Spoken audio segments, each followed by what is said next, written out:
Hi and welcome to this TrainingMate video tutorial.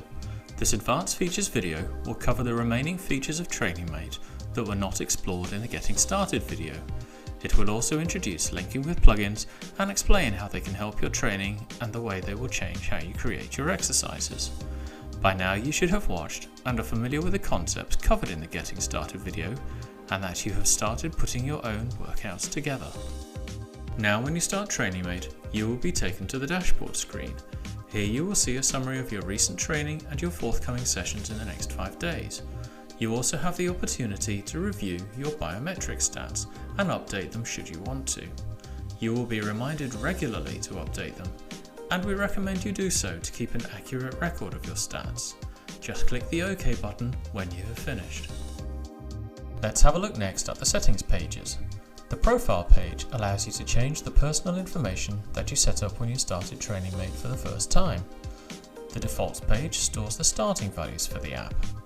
The usual exercise length is used for the length of an exercise when you create a new one. If you are frequently using a particular time for your exercises, set it here so that it is used by default. The usual pause between exercises is used for both pauses when creating a new workout. Again, use a value that fits your particular needs best. The update stats tells TrainingMate to remind you after these many days to update your biometrics and measurements. It will continue to prompt you until you do make a change.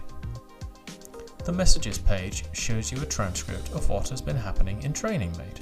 It is there for troubleshooting purposes only and generally not of much interest. The About page tells you about the app. We might ask you for this information if you contact us for support. Next, we will look at other features for building exercises and workouts. Firstly, equipment groups. These are useful for combining pieces of equipment that are frequently used together.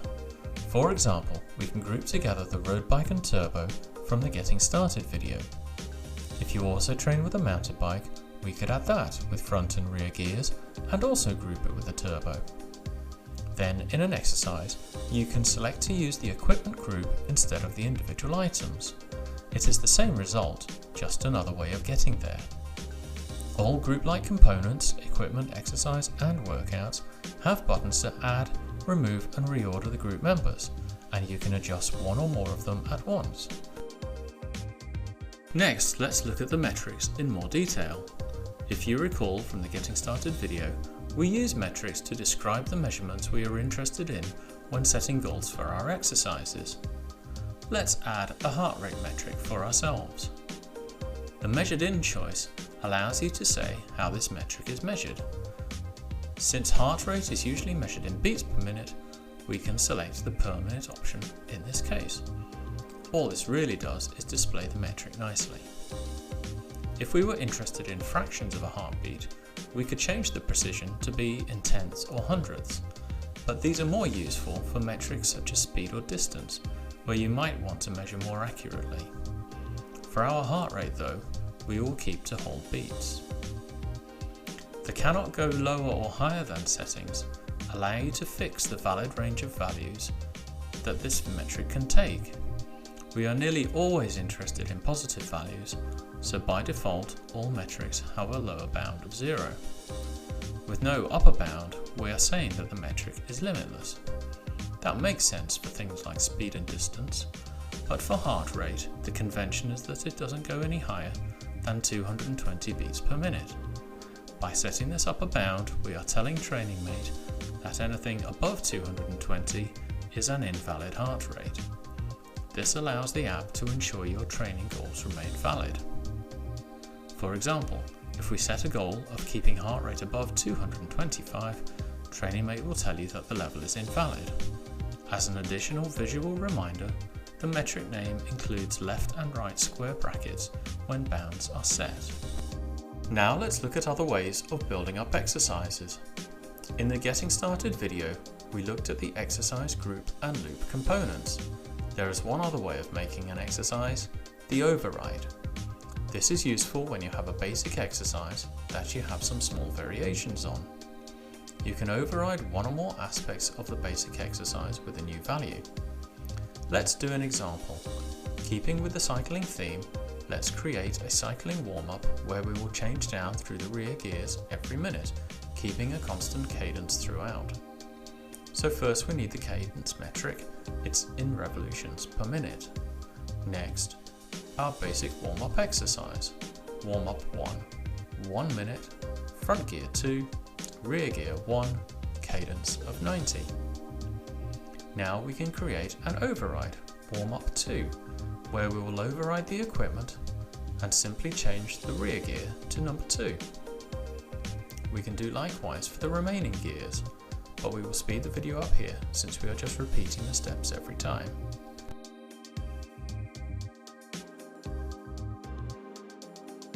Then we would probably want to group those all together in order to make our warm-up phase that we could now include in any cycling workout we put together.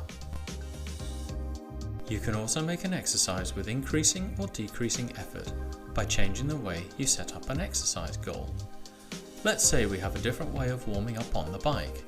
Instead of using gear changes in steps, we could alternatively say, let's cycle for 10 minutes and steadily increase our speed over that time.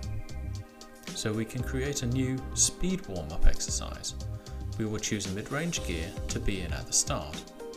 Next, we will set a sloped goal so that we start at a slow 10 km an hour and build up to 30 km an hour at the end. These slope goals work really well with automatic tracking. Another feature of exercises is that they do not have to be a fixed length of time.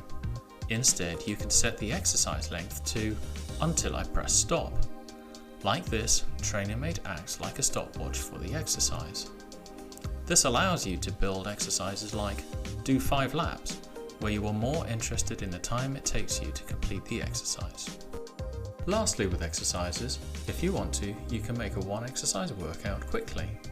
For instance, we could just have our gear change bike warm-up as a workout in its own right. Of course, you can now add more exercises to the newly created workout if you wish. That's everything covered as far as building up your workouts is concerned. An important thing to know is once a built component is used, you cannot remove it. A workout is used by a result, an exercise is used by a workout. A metric or equipment is used by an exercise. If you want to remove something but find you can't, it will be in use somewhere. Now let's explore linking with plugins. Plugins are what really brings TrainingMate to life by providing automatic tracking of your performance while you train.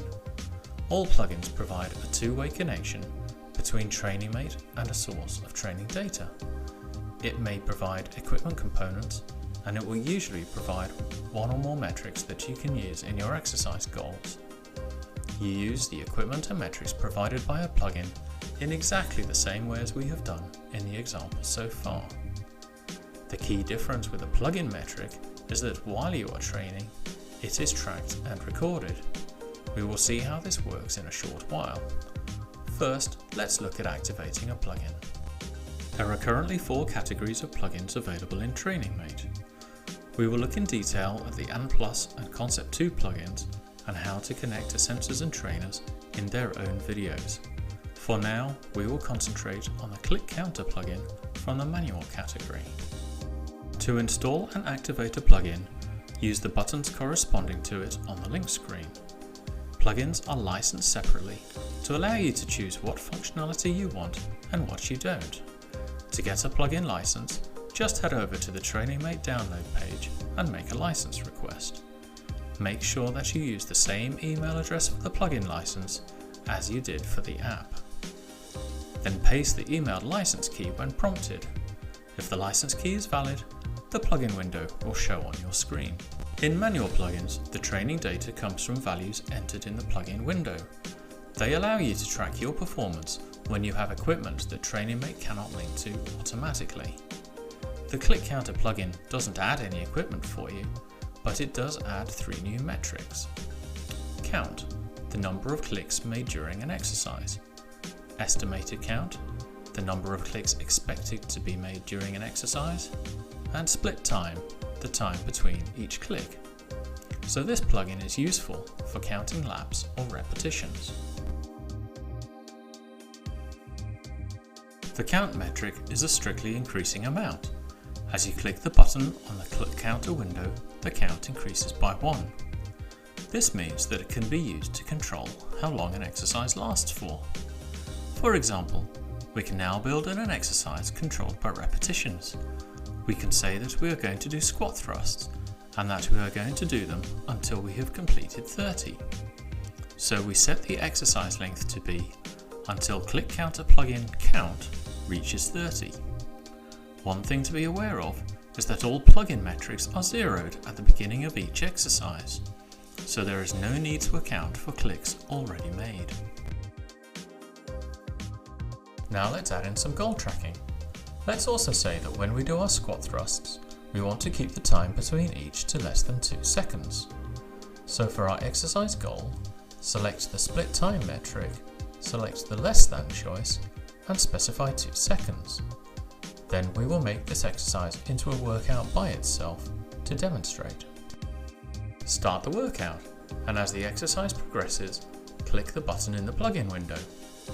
On each click, the exercise progress updates, and the split time is monitored constantly.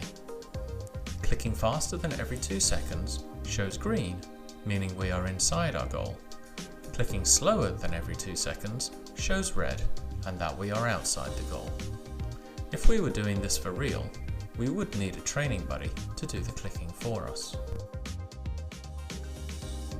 When we look at the results, the tracked split times are now saved for us. We will skip forward now, and after doing our squat thrust workout a second time, we have another result to look at.